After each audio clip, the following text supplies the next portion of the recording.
முன்னாள் ராணுவ வீரர்களுக்கு, வழக்கறிஞர்களுக்கு அனைவருக்கும் நாம் நன்றி சொல்ல கடமைப்பட்டோம். இந்த கார்கில் போர் வாஜ்பாய் அவருடைய காலத்திலே போடப்பட்டது. அதிலே வெற்றி கண்டார்கள்.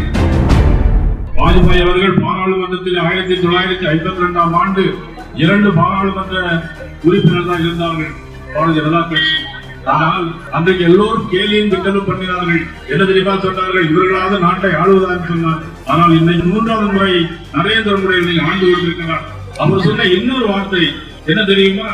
பாகிஸ்தான் பாராட்டி கொண்டிருக்கிறது, பாகிஸ்தான் பாராட்டி கொண்டிருக்கிறது. ஆனால் இந்திய தேசத்தினுடைய ஒரு பகுதியை இழந்தாலும் கூட உலக வாய்ப்பிடத்தில் பாகிஸ்தான் இருக்கவே இருக்காது என்று சொன்னார். அந்த நாள் இப்பொழுது நெருங்கி கொண்டிருக்கிறார். பாகிஸ்தான் நாடு இன்னைக்கு பிச்சை எடுத்துக் கொண்டிருக்கிறார். ஏடிஎம் பேங்க்ல எங்கேயுமே பணம் கிடையாது.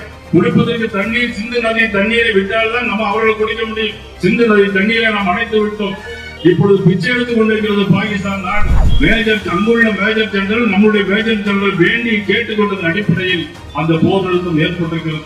இதையும் கொச்சைப்படுத்தி பேசிக் கொண்டிருக்கிறார்கள் அந்த நாட்டை சேர்ந்தவர்கள், ட்விட்டர் போடுகிறார்கள். ஆனால் நம்முடைய முதலமைச்சர் வேடிக்கை பார்த்துக் கொண்டிருக்கிறார் சொன்னால், அந்த ட்விட்டர் போடுவர்களுக்கும் தேசத்தை எதிர்த்து பேசுவர்களுக்கும் முதலமைச்சர் துணை போகிறார் என்றுதான் அர்த்தமே தவிர வேற எந்த விதமான அர்த்தம் எடுத்துக்கொள்ள முடியாது. இவ்வளவு மோசமான சூழல் மற்ற மாநிலங்களில் எல்லாம் யார் யார் தேசத்திற்கும் தேச உணர்வுக்கு எதிராக இருக்கிறார்களோ அவர் உடனடியாக கைது செய்கிறார்கள்.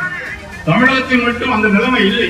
இனிமேல் போர் என்று வந்தால் அவரது பாரதமர் நரேந்திர மோடி அவர்கள் எக்காலத்தினுடைய பாகிஸ்தான்ல புல் பூண்டு கூட முளைக்காமல், எப்படி ஜப்பான் நாட்டின் ஹீரோஷிமா நாகாசாகி மாதிரி இன்று புல் பூண்டு கூட முளைக்காமல் இருக்கிறதோ அதே அளவுக்கு பாகிஸ்தான் மாறும்.